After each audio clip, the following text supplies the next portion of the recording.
we've reached the appointed hour, so okay. We're going to go ahead and start. There's a copy of the handout that's in the chat, and so this is Zoom, so if you raise your hand, we'll maybe answer your questions. And I want to really thank Nora Guerra from Freddie Mac, who's going to talk to us today about inventory. And basically, I'm just going to let you tell them about yourself and what you want to talk about and take it from here.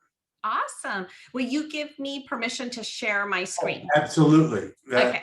That was an additional charge normally, but there we go. All right. You should be able to, now you have control. Okay. Perfect. Let's see here. Oh, give me one quick sec. Sorry about that. Oh, there it was. Okay, hang on. I recognize that picture. It's my Microsoft laptop, my handy Microsoft laptop that never lets me down. My computer one is, my employer one does, it just, the battery dies. They're old. I'm faithful employee of Freddie Mac's for a while now, and we don't have the best technology, let me tell you. However, we do have the best statistics. So let me introduce myself. My name is Nora Guerra. For those of you that remember me, I think I presented to your group last year, probably on the buyer of the future, a lot of statistics, just really what was happening during the pandemic, a lot of COVID impacts to the housing industry. I've actually, a little bit about myself, I've been in the housing industry for about 23 years now. I have been on the front lines. Let me tell you about my career real quick. I worked at some of the 3 largest banks in America, 2 small lenders. I started as an underwriter, moved over to an ops manager, ran a very high top producing team for Wells Fargo, moved over to sales, then became a branch manager, area sales manager, then regional. And then Freddie Mac came and found me. And I now work with senior chief economist teams, data and analytics. And really what I do is I see and I review and I study their statistics. And I really apply them to how they can help loan originators, mostly our clients, but also our agents. I worked with Marty Rodriguez when I was an originator. She's the #1 Century 21 agent in the world. And I learned a lot from her. I learned a lot on the agent side. And really, as an affordable lending manager, it says the West, I just got a recent small little promotion. I'm now national, and I look at these statistics all across the country. And I remember, my days with Marty, and, I really feel that a lot of the conversations need to be had with our agents. The more you guys are the ones that are talking to the borrowers first. I know, I've seen it, and our lenders still say the same thing. Yes, our agents are at the forefront. So we're going to touch a little bit. I'm going to give you a quick state of the housing market, just because we are ending our first quarter. A lot of really great things are happening now. If I haven't seen you in a bit, I want to give you a forecast. So our senior chief economist team gave me a really great forecast. And can I tell you, it's extremely promising. Let me tell you why. It's great news for you agents. Refi business is now kind of slowing down. We're seeing a contraction from $2.2 trillion in 2020 to 1.2. We're going to now see a huge influx of purchase business. And like Michael mentioned earlier, you have a lot of pre-approved home buyers out there that are searching for homes. So today's conversation, lack of inventory. Let's talk about how you can be nimble. As I mentioned, 23 years in the mortgage industry. I'm sure Michael has more years, all of his expertise. And the thing we can tell you, for those of you who have not been in the mortgage industry or the housing industry for that long, is there's so much change. There's constant change. And as an originator, as an agent, you need to be able to be very nimble and adapt to what the statistics show. So as we're entering a very strong purchase market, $1.4 trillion in purchase business. I'll be very honest with you. I immediately felt this is so conservative. Speaking with our NAR economists, our friends over at NAR, our friends over at Fannie Mae, 1.4 is extremely conservative because interest rates have remained very low. So I'll jump into that in a quick second. However, if you notice, 2019 was a very fruitful year pre-pandemic. We said, we are now out of 2009 mortgage crisis. We're doing fantastic. This is so great. We entered the pandemic. We were all terrified, especially as economists. What is this going to do to our housing industry? Are we going to remain fruitful, or are we going to have another collapse? So I do have to say a lot of key differences in the 2009 mortgage crisis versus the pandemic. Number one, low interest rates. Number two, there was so much equity out there. A lot of these homeowners retained and remained with so much vast equity. And what happened is there was not as much UPBs out there, which is outstanding debt. So the outstanding debt was actually contracted. I think from the mortgage crisis to now, we have educated homeowners to remain and keep equity. However, when the interest rates came down, let me show you. Well, first, let's talk about interest rates. So at Freddie Mac, we have been tracking interest rates since 1971.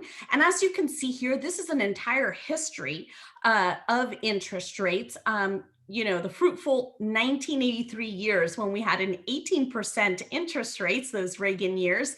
And as you can see during the pandemic, 2019, we had, still fairly low interest rates, somewhere around 3.5, 3.75 up to 4%. It peaked at 4.25. I believe it was the second quarter of 2019. But as you can see, this interest rate chart really shows where April of 2021. Now, 3 weeks ago, we had a 2.94 interest rate. We started to see interest rates creep up just a tiny bit, and we are all freaking out. Oh no, the feds are raising the interest rates they promised they wouldn't. Not really. It was just kind of like a contract of the market. So please do know, feds have continued to tell us constantly they're going to keep the interest rates low.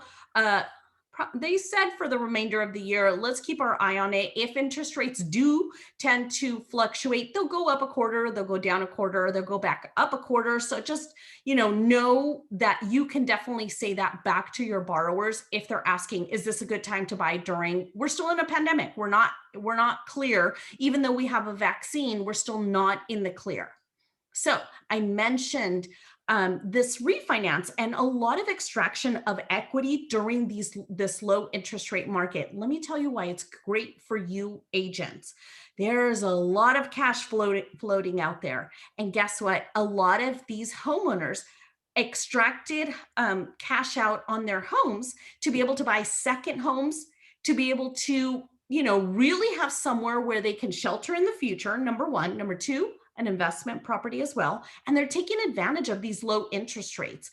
Now, as I've been studying a lot of the statistics on the cash out, a lot of these homeowners, Freddie Mac loves surveys. If you haven't heard this from me, let me tell you, we love surveys. We send surveys about everything. A lot of the surveys that we sent out on our own book of business with people who were refinancing is, hey, what do you plan on doing with these refinances?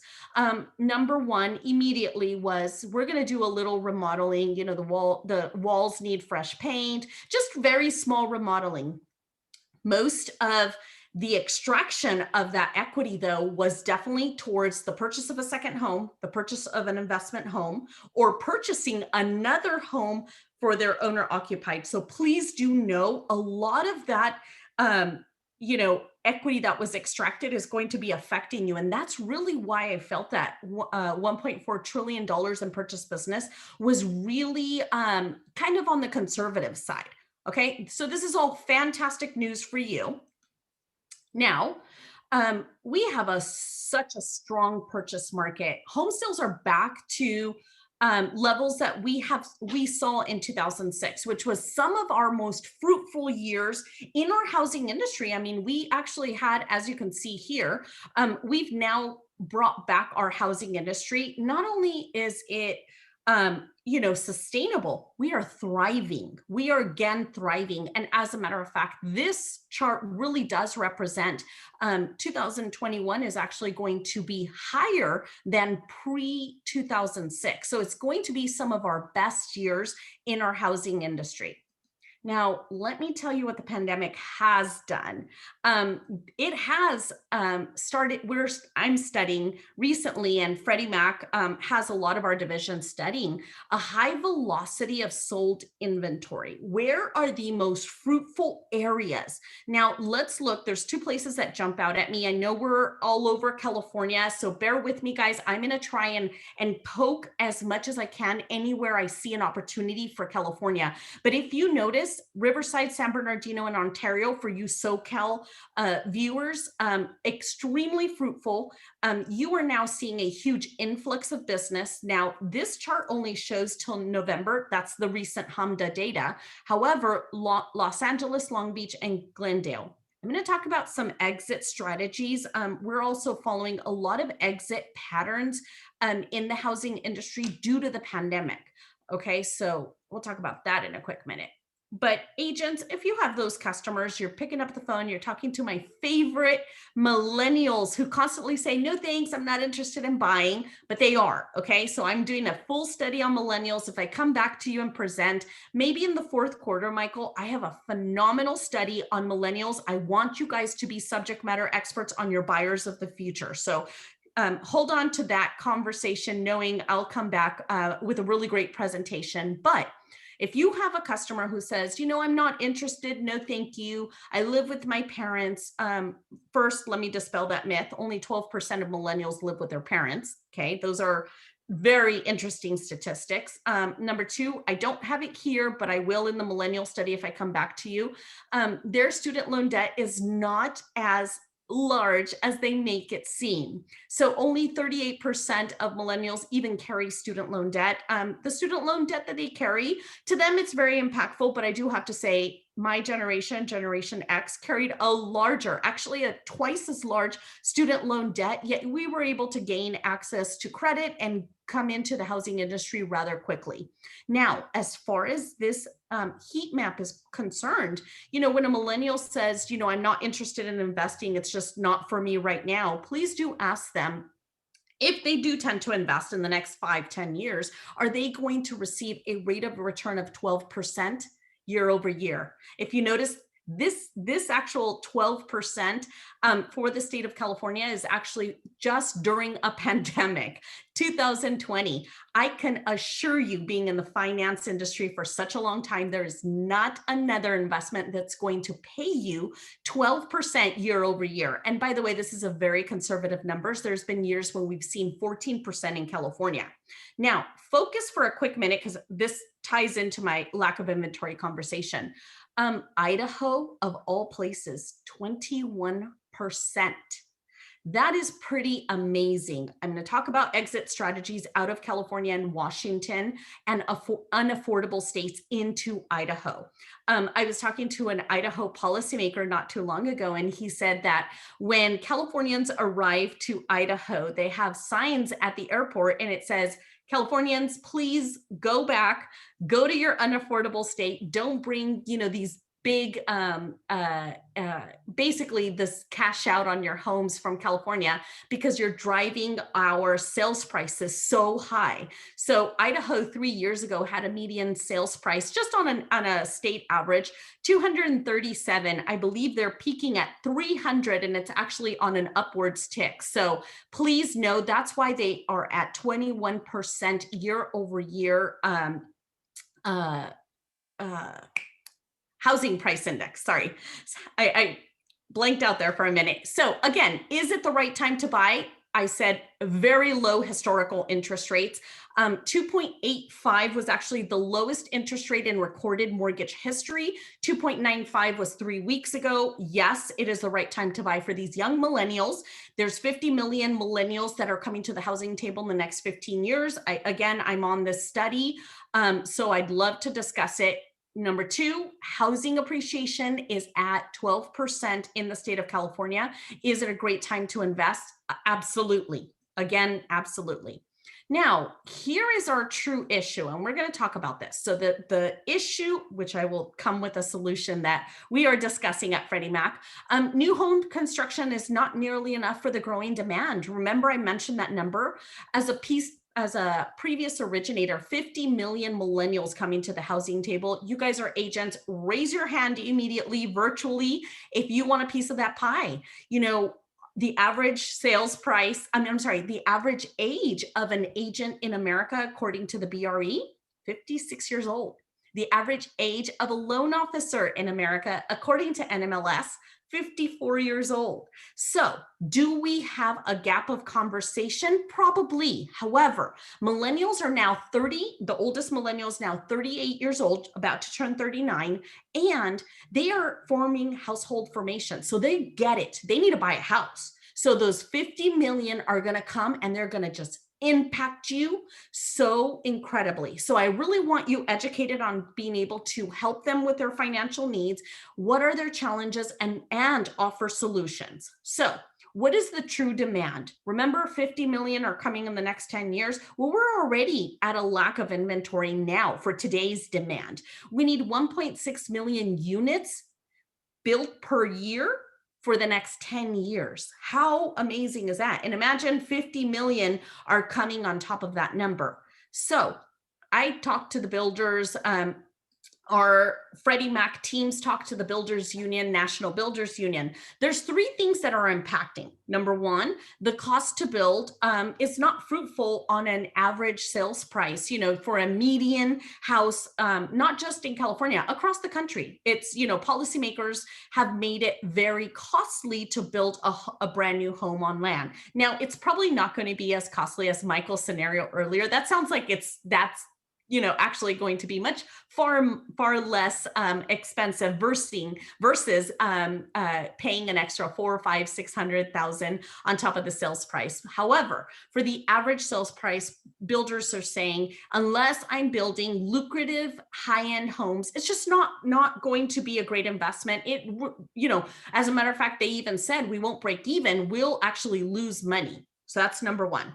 Number two, they mentioned to us, which we were so shocked, there's a huge opioid crisis happening in the builder community. It's all across the country. We were not aware of it. Apparently, it's really a huge pandemic to them, a pandemic within a pandemic. And they are going to trade schools, recruiting as many of these young builders as possible and bringing them to their builder unions to be able to sustain homeownership. Now, the last one is actually lack of lumber and high cost on lumber. Remember, I mentioned all of those homeowners that extracted a ton of equity, and they're doing little side jobs for their homes while they were sheltered at home. Right now, let's build the pergola. Let's add that second room. Let's start building and fixing. So the cost of lumber is extremely expensive. It actually skyrocketed up to 15% in the last 3 months. But there's also a big lack of lumber, and we've had this issue for quite a while. So with that said, a lot of the inventory on unsold homes is at the lowest level historically. Remember, I'm talking historically during this entire conversation. Dr. Jessica Louts gave me such an amazing insight in a big presentation we actually had on this exact topic. And she said, your chart is dead on. I mean, we're practically down at the bottom of inventory of unsold homes. However, she says, I have even more insight. We have less than 1 month of inventory in America across the country. She says, in Nora, it's far less in California. So what is the solution? Well, I'll get to that in a minute. Let me talk about these millennials for a quick second, because I do want to share a little bit. This is not part of my study. This is all just stuff I was presenting on last year. Remember I mentioned Freddie Mac loves these surveys. Okay, so is it a good time to sell? And by the way, the survey went out during the pandemic. 55% of existing homeowners believe it's a great time to sell. Absolutely. We had a thriving housing industry. Everything looked great. We did not have a market crash. Is it a good time to buy? First time home buyers, 61%. Now, I'm going to just point this to you. This is the highest percentage we've ever had on a first time home buyer survey. So that just means agents, you're going to be, this is going to be a very fruitful year, and we foresee it for 2022. So be very prepared. Knowing your community and knowing even areas where it is not your farm, it is not your market, is going to be very important. I'll talk about that in a minute. Confidence in the housing sector over the next 12 months. We're still not out of this pandemic. What does that look like? 68% said, look, you know what? Actually, low interest rates, a really great fruitful housing industry makes me have confidence to do a transaction in my state. Now, and this 55% of existing homeowners are concerned about the ability to make a mortgage payment or rent, and rightfully so. We're not out of this pandemic. So I think this is really important if you can show it to your first-time home buyers who are going to ask you these questions. Is it a good time to sell my home? Is it a good time to buy my home? How's the housing industry? Is it doing okay? You can show them this actual survey from Freddie Mac. And if they say, I'm really worried, can I make that payment if I buy this home? Please do show. There's a lot of key systems that we have in place to save a home if they purchase a home and God forbid they lose their job or something happens due to the pandemic. Now, let me educate you really quickly. These millennials. So for a long time, we said, wow, baby boomers, they're the largest age demographic out there. Their cohort was just humongous. And we would really look to them to make an impact on certain housing industry, the economics. However, millennials are twice as large. But hold on, if you think that's big and that's your bar of the future, these Gen Zers, then the cohort that is younger than millennials are actually 3 times as large as baby boomers. So those are your buyers of the future. And by the way, they're extremely minority. It is the most minority segment we have ever seen for these age demographics. So your buyer's going to look different. They're going to have different challenges, and you're going to offer different solutions. So really, you have to educate yourself on what those solutions are for these minority segments, the AAPI community, the Latinos. Latinos are actually set to be the largest minority and no longer actually a minority by 2025. So they're going to be the largest cohort out there. A lot of these millennials are Latino. And the African-American community, the Black American community, we all have these various challenges within these minorities. So better knowing what your borrower is where they're going to buy, what their challenges are, and bringing solutions to them will make an impact in your community as that subject matter expert. So the more we educate ourselves for this buyer of the future, the more you're going to be able to service them. And let me tell you, in this study of millennials, I have really learned that millennials are very thankful for the education in the housing industry. And they basically said, if someone is amazing and helps me get into a home, and educates me on finance or, through as a lender, and gets me in the right neighborhood as an agent, that subject matter expert in that community, I will gladly give them 7 to 10 referrals. And it's documented. So you guys, millennials love leads. They love referrals. They love sending business your way. So that's huge. Okay. So oldest millennial, 39, youngest millennial, 24. So they've graduated college and they're forming household formations. They're getting married. They're having children. Do they need to buy a house? Absolutely. Let me tell you, in this millennial study I'm working on, we discovered a lot of these millennials actually pay more money in rent than they would in a mortgage payment. Very interesting. When they discovered that, they immediately wanted to get pre-qualified. Okay. They are not purchasing homes online. That's number one. Another thing they said is, I need an agent. I need someone I can talk to. I need someone who knows the community. I don't know if at nighttime, this is one of the comments, I don't know if at nighttime where I'm looking to buy a house, if I'm looking online, if it's actually a safe neighborhood, but my agent will know. And I said, absolutely. They actually know every zip code. They know every APN out there. So please do know they're not purchasing homes online. They don't want to go through Zillow. They've heard nightmare stories. They're jaded. They're scared. They also want to go to a lender, someone face to face. They will gladly apply online, but they want to see you face to face. They want to be able to pick up the phone and ask you a million questions about the 172 documents they're going to sign when it comes to the closing table. So please do know they need housing industry experts to be able to speak to when doing a transaction. I think that's dispelling a myth. Do you guys agree? Because we all thought millennials just want to do it on their own online. They don't care to talk to us housing industry experts. Could not be farther from the truth. Okay, I'm going to talk about some quick market data around your neighborhood. So bear with me. This is a lot of counties. I'll go very quickly, but I promise the impact is there. This is SoCal. So these are the 5 main counties in Southern California. So as a state, the yellow bar really represents where the opportunity lies for these millennials, the yellow and green bar, okay? So as you can see, California is a very, very millennial state, okay? You guys, we have some of the most millennials here. Why? Number one, universities. They all flock from all over the country to come to our universities, okay? Number two, our jobs. Job security, California's economy is the 3rd largest in the world. I'm actually doing a big program right now. It's called Leadership California. And basically I'm dissecting the entire California economy, housing, GDP, everything. And I can't tell you, it is one of the most fruitful states. So these millennials flock to our state. Lots of jobs, great economy. Okay. Housing, not so much, and that's just really where we miss on the housing. But I am seeing a lot of policymakers really wanting to change and make a difference. Orange County, LA County, so packed with young millennials, older millennials.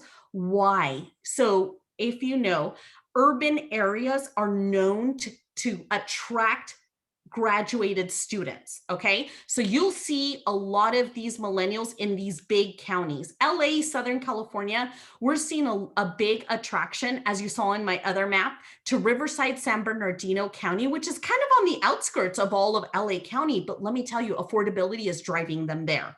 Okay, now that was my SoCal. Okay, NorCal. And you guys, I apologize. I couldn't get Sacramento. I couldn't get the big counties near San Jose, but this is as much as I was able to get one of my data analysts to fit on a map without driving you crazy. Okay, so NorCal. As you can see, San Francisco, it is actually the top city in all of California that has the most millennials. Number one, Michael mentioned it earlier, Silicon Valley. A ton of IT jobs. Google, all these big companies actually are thrived and located in San Francisco. So we're seeing such a huge cohort of these Hi, young I need to millennials. print out some mailing labels in the AVRE 5160 sheet. Somebody's talking Yeah? about mailing labels. Can you not please mute yourself? Oh, sorry. Please mute Okay, no worries, no worries. Sorry, I thought someone was asking a question. I was like, I know, San Francisco, a ton of millennials.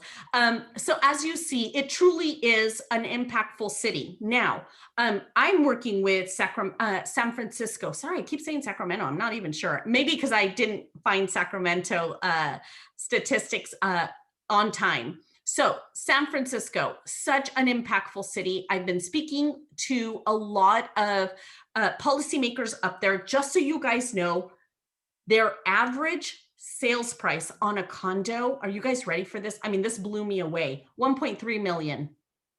I couldn't believe it. A condo, a 2-bedroom, 1-bath condo.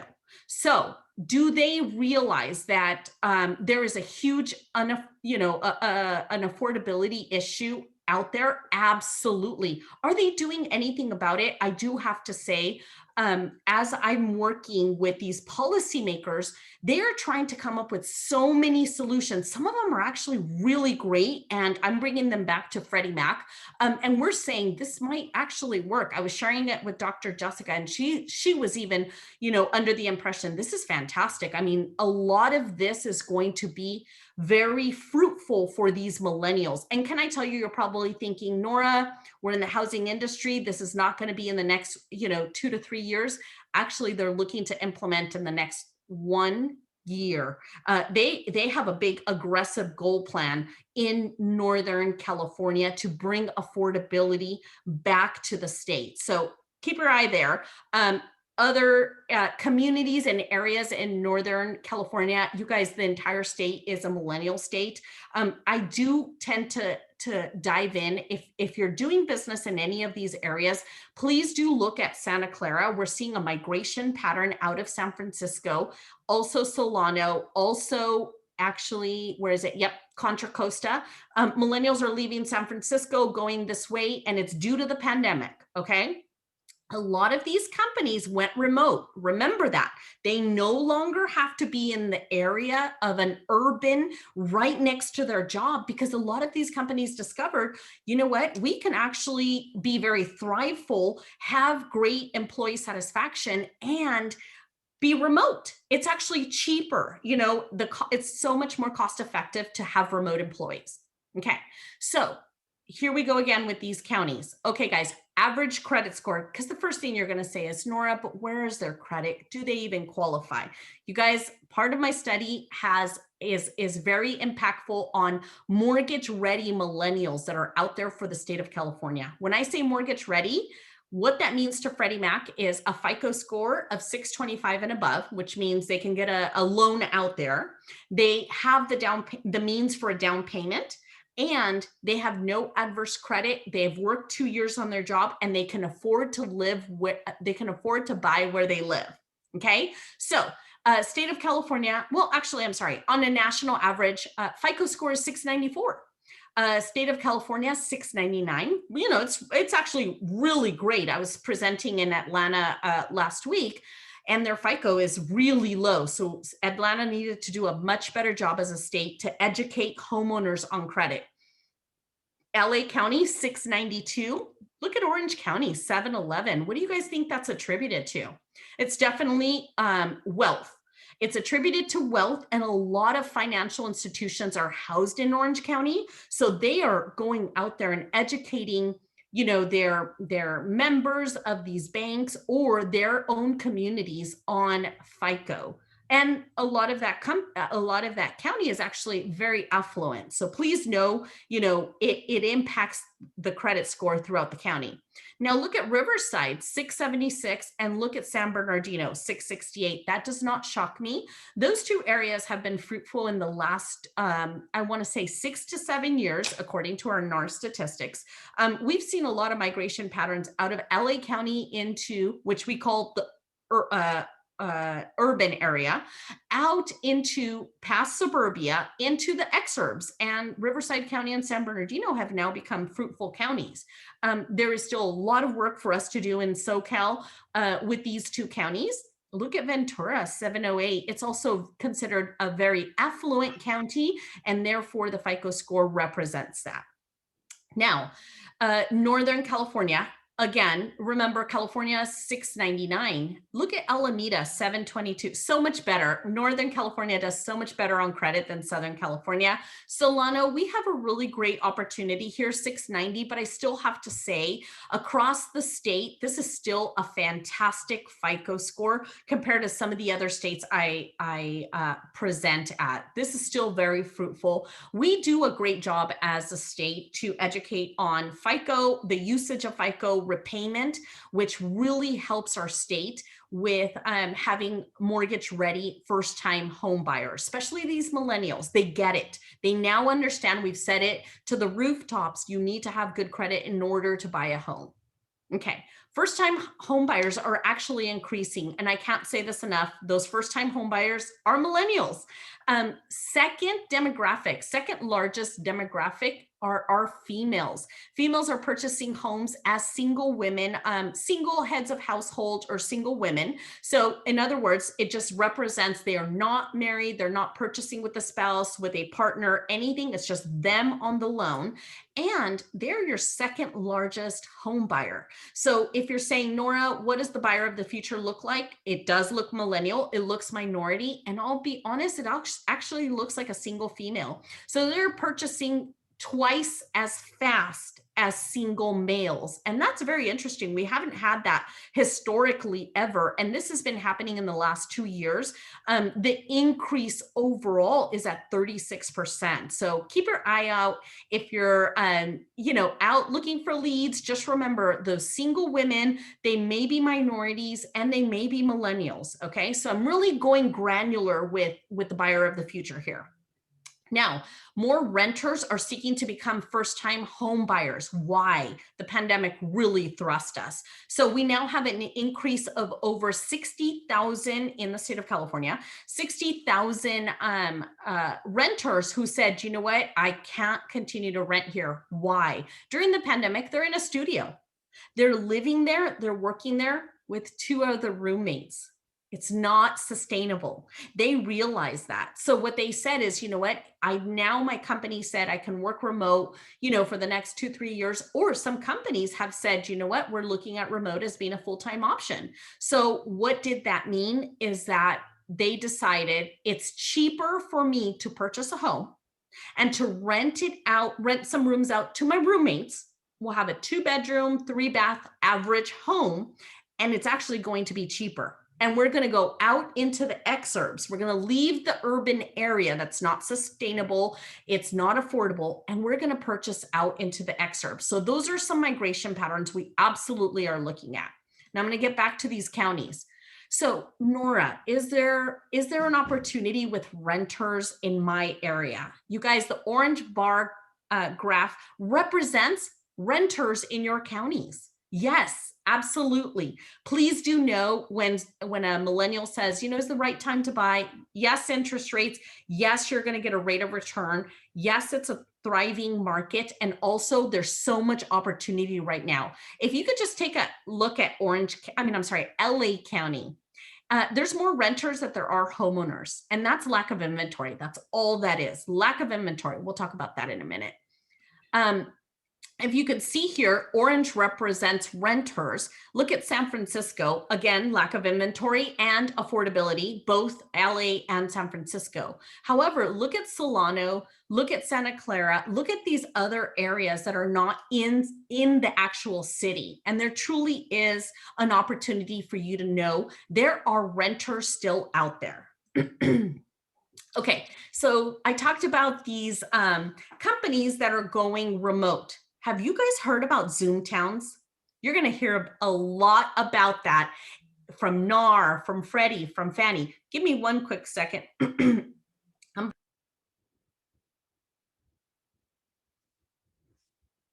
Okay, sorry about that. I felt that cough coming on. Okay, Zoom towns. All right, guys, you're going to see these migration patterns that I continue to talk about. And I'm going to say this because some of our agents we're used to having just a small little farm market, saying, you know what, I'm a specialist, I'm an agent only in this zip code. No, you guys, we need your help.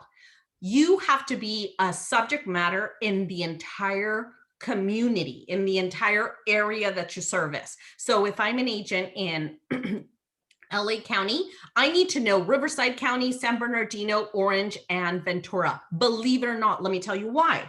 Because we're seeing these big aggressive migration patterns. So we're seeing someone who was leaving LA County. So the borrower is LA City, LA County, and they're going to the exurbs, which is San Bernardino, Riverside. In Southern California, we're seeing a huge influx of people purchasing homes in Palm Springs, Coachella, these affordable areas. So these are considered Zoom towns because they no longer have to work in an office and they can purchase anywhere. Now be very careful.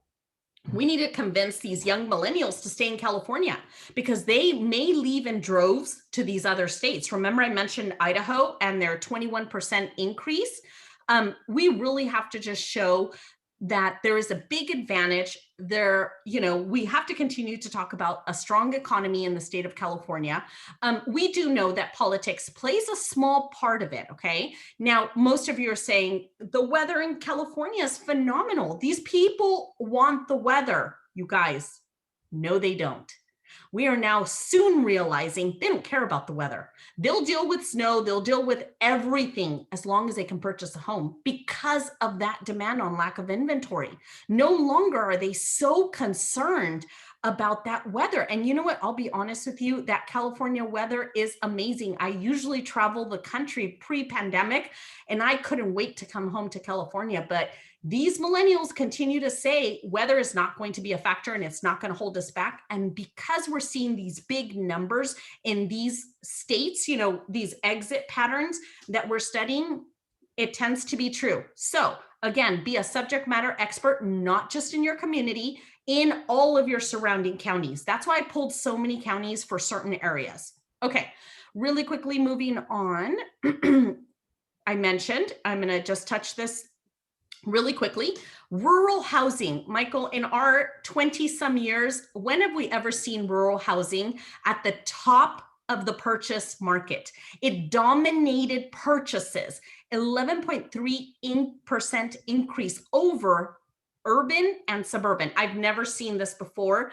This is very shocking to us, but again, these are these exit patterns. I'm going to go through this rather quickly as well, but I love to point out San Francisco losing a lot of these first-time homeowners. They're leaving urban areas. Where are they going? San Francisco first-time home buyers, we're seeing them migrate to Sacramento, which I also consider still not as affordable. It's not as pricey as San Francisco, but anything in green are states that are actually, people are moving in droves to. So they're moving to Jacksonville, to Salt Lake City, Utah, to Sacramento, to Milwaukee, and to Kansas. What are these metropolises in yellow that are actually losing these first-time home buyers? Portland, Boston, Seattle, San Francisco, New York. And I'll tell you right now, LA is not there only because we didn't have the data in time for us to prepare this slide, but absolutely throw Los Angeles in there.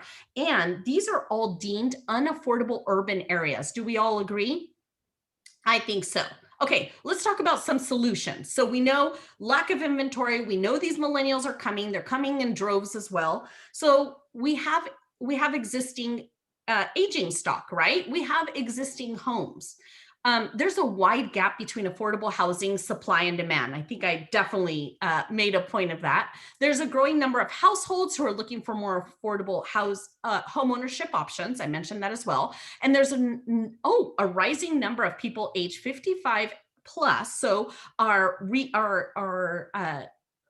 existing homeowners who are getting ready to retire, who want to downsize and want to age in place. Remember, they're about to be, we have not talked about our 55 plus, but we will in a minute. And there's an increasing frequency and intensity of natural disasters. By the way, we mentioned weather. We didn't mention natural disasters. Those Californians going to Idaho and experiencing that snow is rather shocking. So let me tell you, natural disasters are something that are a bit scary when it comes to affordable housing. People are not taking consideration of that, but they will, and we're already following that. So what is the solution to this lack of inventory? Okay, agents, here's where I need your help, okay? First thing Freddie Mac said is, well, if we have existing housing stock, why are we not renovating it? Why, if builders can't build fast enough, if we can't get them out there into these, areas with land. Now, California, do we have land? No, the answer is no. However, we have existing housing stock. It's average. NAR, or my friend Dr. Jessica mentioned, NAR did a whole study on this. So if you're ever interested, Dr. Jessica, it's on LinkedIn, and it's an entire white paper where she talks about existing housing stock.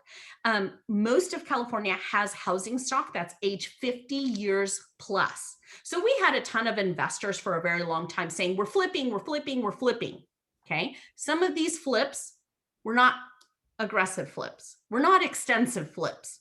So an existing homeowner who would come in and purchase the house was really not, it was just not, you know, really renovated. It was maybe cosmetic. So the true age of our housing stock is 50 years plus. So if we don't have, you know, if we don't have new builds coming in aggressively, that 1.6 for the next 10, 15 years, then what we can do is actually renovate listings. Now, have you guys, and you guys are agents, you guys are my experts, a borrower or a seller comes to you and says, I want an all cash home, right? And all of a sudden it's like this home is really in bad shape.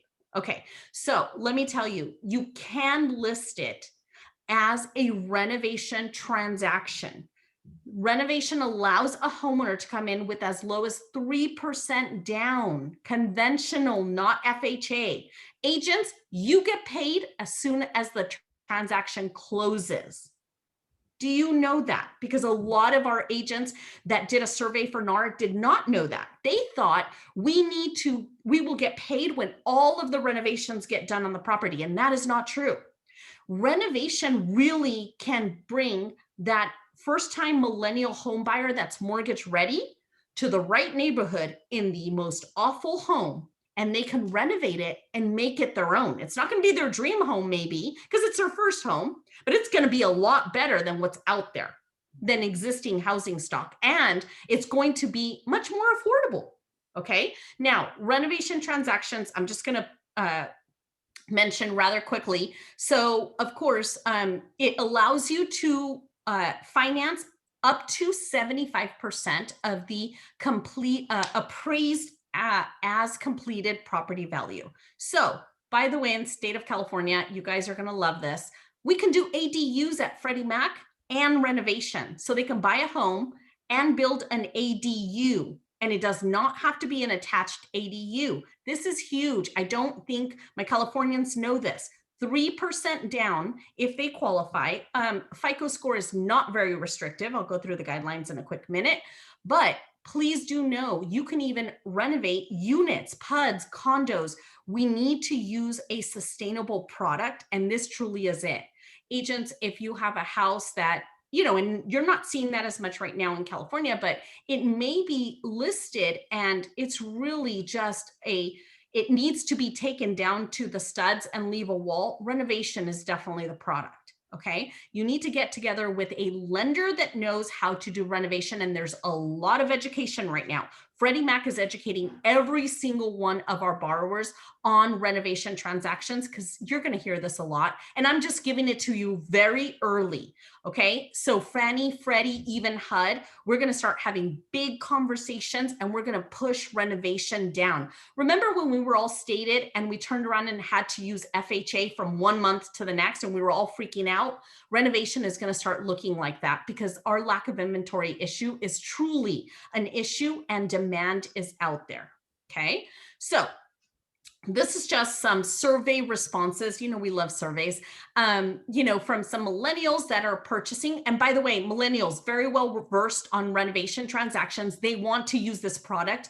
Most of our renovation finance on our book of business at Freddie Mac is actually aged millennial. Why? HGTV, Property Brothers, all these shows that are just driving this product down their throat consistently. They are better understanding that they're going to be able to get into a home in the somewhat right neighborhood, and they're going to have to renovate it. And can I tell you, millennials said, I don't care if I have to stay at my mom's house for the next 4 to 5 months while my renovation happens. I'm already there now. And it's not that you know, that mentality of, oh no, we've got to renovate our home. It's going to be a couple months. They're actually very positive about it. So please do know, you know, getting to know a renovation lender is extremely important. You're going to be one step ahead of the game, and you're going to see the GSEs, FHA, we're all going to be talking renovation aggressively in the next 3 years.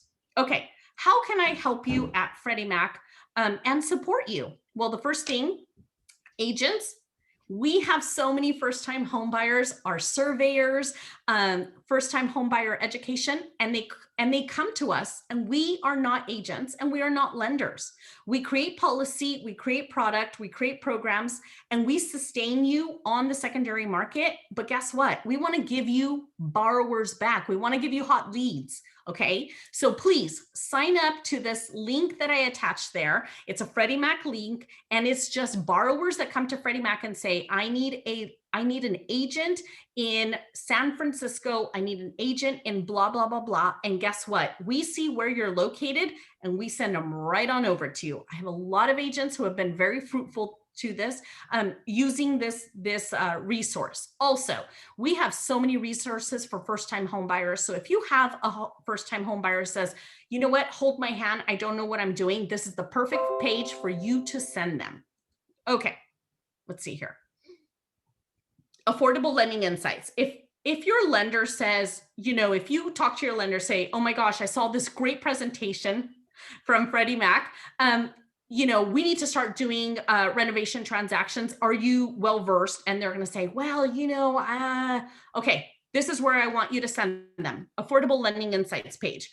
Number one, it has all of our educational videos on how to originate every single one of our products, including renovation. Number two, as agents, can I just tell you, the more you know, the more prepared, the more educated you are, the easier it's going to be for you to pivot when we need to on that lack of inventory conversation everyone's going to start having. Okay, you can watch a video and just get the gist of what a renovation transaction. It's free. These videos are only 30 minutes and it's a very interactive video. Okay, also, if you want to be a subject matter expert in your community, can I tell you, I post, if any of you follow me on LinkedIn, I post every day. Every day I have a brand new topic that I'm posting and I get it straight off of this page. Super easy, makes you look well-versed, and borrowers tend to notice when you are posting very relevant topics to them. Okay, Credit Smart. Two things here. Number one, you can become Credit Smart, Freddie Mac Credit Smart certified. You're going to be educating credit in your community. And can I tell you, a lot of agents that are very successful with Credit Smart are building a book of business with millennials that are not mortgage ready and have a ton of leads. And this entire program is virtual. We give you all of the resources for you to do a first-time home buyer education class. You're an agent, partner with a lender. You'll get certified. It's free. You'll build leads rather quickly. Number two, if you have a first-time home buyer, this is in 6 languages. Send them over to Credit Smart. We talk about the inception of purchasing to 1 year post-close. Okay. 2009, something we really did learn as a GSC is do not give legal advice. Do not translate. Do not ever explain mortgage jargon on credit loan documents in the housing industry. Most of these borrowers that lost their home said, my loan officer, my agent said, this is what I needed to do. And this is the program they gave me. And I didn't understand and I don't speak English. Okay. 500 translated documents in 6 languages. There's no excuse for you not to send them over to this website. It's such a cool tool and resource. And you guys, let's just all stay out of trouble and not give free advice. Okay. And with that, I wrap it up and say thank you to you guys. You really are the critical link. I am your friend on the secondary market. Again, if Michael will have me back, I have a great presentation on millennials, maybe 4th quarter. Keep educating you on what that borrower of the future looks like. Michael, I'll turn it over to you. Do we have any questions? Yes, there's a couple. Okay. Let's see what, going all the way back. I have a question. Go ahead. Hi, Nora. This is Jalili. I'm here in San Diego. And first of all, your presentation, oh my God, I mean, blown away. It is amazing. How can I train myself to explain to my future buyers regarding the renovation transaction? And what is the best way to find those lenders that actually lending money for those renovation transactions? That is a fantastic question. The first answer I'm going to give you right now, I want you educated. So I mentioned in my presentation, and by the way, I made this presentation available to Michael right before I presented because I want you all to have a copy because you're gonna want these tools and resources that I'm providing. So there is a link and it's called the mortgage resource page. And it says training. One of the little Perfect. squares, as soon as you log in there, is gonna say training. You actually, as an agent, like I said, just watch the 30-minute video. It gives you a very general view of renovation. That's number one. Number two, Michael, if you don't mind, I'll go back and I'll get our top renovation lenders in the state of California. I'll send Yes, you a for sure. nice list with some great contacts of people who are very successful doing renovation transaction now so that you can better partner and say, listen, this is a way for me to have a solution for lack of inventory for that customer where I'm making 100 offers, and I'm still not getting any traction. And you guys can start going and seeing these, those homes that are listed as cute, great fixer upper, all those taglines. And all that means is renovation, renovation, renovation. Right. I appreciate that. Yeah, Thank you got it. so much. Thank you so Absolutely. much. You guys, absolutely. Next question. There's a question about whether or not somebody would have to pay for a lead that's referred from Freddie Mac. And No. the answer is yes, you owe me 25%. For finding me. Everybody out there, it's on the system, but maybe not. Free leads, guys. And all we want to do is we want to help these first-time home buyers get into homes.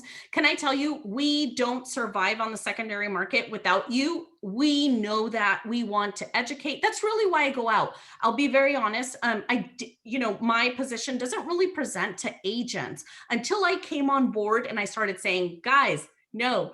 Yes, we need to educate our originators, but can I tell you, agents are on the front lines. We need to explain to them. We need to bring these statistics to them so that they can find those right lenders and make an impact for us on the secondary market. So no, we don't charge for leads. It's just a lead source that's really great. And we'll ask where you're at and send that lead right on over to you.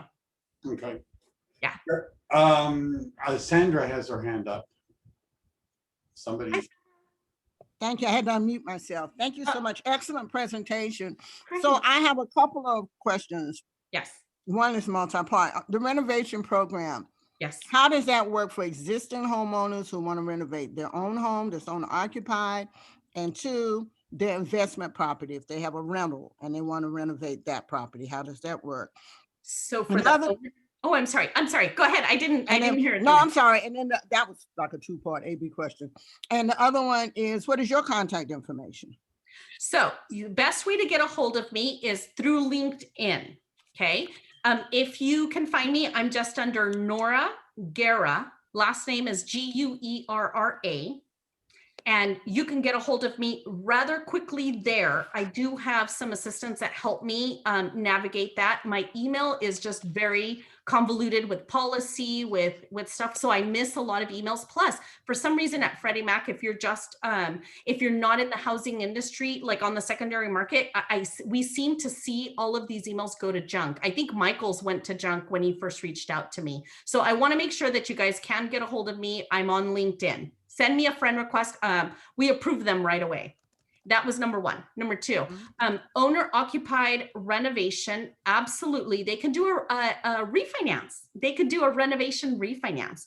So you can tell homeowners that are in your book of business that say, you know what, if I'm not able to sell my property and buy another one, yes, they are able to sell actually, but they might not find that other one for now. You can suggest a renovation refinance. Yes, that's absolutely available. Renovation for investment properties is not available, but it is for second homes. And let me tell you why. If they renovate an investment property, it becomes a little bit of a credit risk on that secondary market. So they're renovating existing owner occupied. So if they purchase or if they refinance and secondary homes. Okay. Purchase. Thank you. Thank you. You got it. Yes, LinkedIn. That's how I got a hold of Nora, as I recall. Yes. Any other questions out there? I have a question is for you guys, if how to get the leads from you guys, and you mentioned it if they're owner occupied, if the seller wanna rent back, do you guys have a limited time for like a rent back 30 days or 16 days or something like that? It's still considered as a primary resident. So, thanks. Yeah. So remember, I'm not a lender. So the product is out there for these lenders to use. Uh-oh, someone put us on hold. Sorry. Jeez. Okay, awesome. So if you find a lender, normally a lot of these lenders do not have big overlays on what we offer for this product. Let me tell you why, because again, it's a solution to lack of inventory, okay? So we don't want them to convolute the industry with a ton of overlays. So if you're asking, can they do a bridge loan? They probably can because they have that type of financing already in place. You just have to find that lender that provides that. Okay, so owner occupied, say they're selling their home, they're buying a renovation transaction. Most of the time, the contractor will tell you it'll take 2 months. I've seen one where it was like they were renovating, adding a pool, doing a lot of the landscaping to brand new build. Because by the way, I forgot to mention, you could do renovation on brand new build because the builder is not going to finance, all of the landscaping, the pools, the backyard, none of that. So you can finance, just everything as far as ADU inside the home and backyard. However, it all depends on who the lender is to do a bridge loan on top of the renovation loan. Okay, so that's a very specific scenario. You definitely want to find a lender that has the capability to do both. Okay, so while they sell the loan, while sell their home, while they're renovating the property, they might need a bridge loan. You're absolutely right. It's very lender specific. So Freddie Mac offers the renovation product for lenders. You have to find the lender that does that, okay? And that might not be hard, just so you know. I know the products that are out there with most of our big national lenders may not be an issue. You just have to find the right person that knows how to structure it correctly. I'm going to have, by the way, some lenders speak to our group from that do renovations as well as bridge loans. That's a great idea. And cross collateralization, that whole fun subject. Yeah, perfect. Anything else out there, guys? You learned how to raise your hands and how to talk. How to get the leads from you guys? It's actually on my deck that I'm providing to you. Michael put it in the chat. So click on there, and it's the fourth to the last resource that I'm providing you at Freddie Mac. And I actually tried to make the URL rather big. You can double click into the presentation and it'll take you straight to that page. Download the outline, the handout. All right. Nora, you're going to have a lot of LinkedIn invitations to accept this afternoon. Yes, Great I totally agree. presentation. Thank you so much. Not a problem, guys. And can I tell you, a lot of those studies that I continue to tell you that I'm working on, I publish them every single day in LinkedIn. One day it'll be, rates, another day it'll be ADUs, another day. And a lot of it, because I do live in California, is very California specific. So it'll really help you guys. But if Michael will have me back, I'll be back on the fourth quarter before the end of the year. I want to get you guys prepared for 2022. I'll make sure that this is really strategic on millennials. I want to educate you on these millennials because you guys, they're going to come with big needs. And I want you guys to be very prepared to be able to help them and make them thrive. And of course, make your business very thriveful in 2022. So we'll have a little bit of a business plan on book a business and these millennials that are coming your way. Hi, Nora. I have a very last question. Sure. If someone wants to use a HELOC, a credit line, right, and also get, with the same lender, the renovation transaction lending, does that work? Okay, so let me tell you, the answer immediately is no. Let me also tell you why. Remember, we are lending at a very aggressive pace. So you're going to put 3% down. We're going to lend 97% of the future value. HELOCs don't lend that high. Their cap, and let me tell you, I know Wells Fargo because I used to underwrite there. On HELOCs specifically, they lend up to 80% LTV. So you have a very small window of a HELOC opportunity to be able to layer like a renovation with HELOC. On top of that, let me tell you, a renovation transaction is giving you a low interest rate. For example, we'll just on the scenario use that 2.94 that I showed you. And that's a 30-year fixed transaction.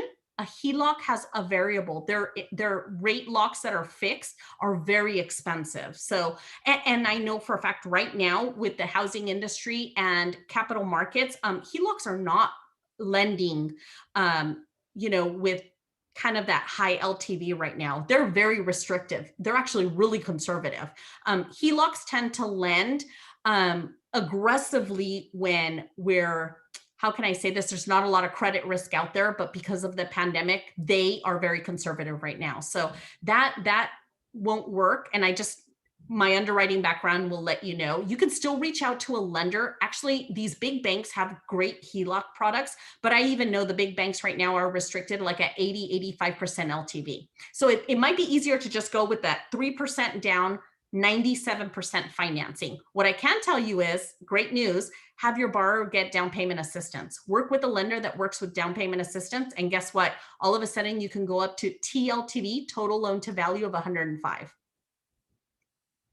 Thank you so much. Oh, you're so welcome.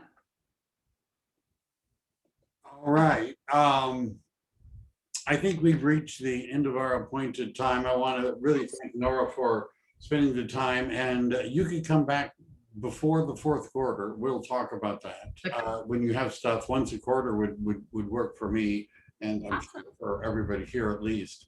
If you have any questions, I think you have Nora's contact. Reach out to her on LinkedIn. I want to thank everybody for participating.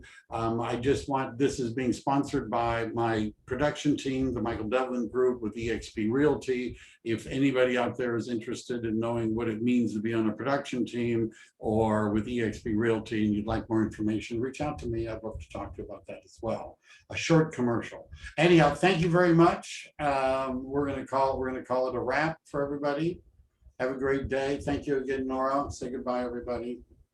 Bye, everyone. Thank you so much. I'm so glad to see you guys again. I'll see you in a quarter, it sounds like. So that's so cool. At least, please. If you guys need anything, reach out. Always Thank you. Bye. Thank you so much. Bye, guys. Bye-bye. be safe out there.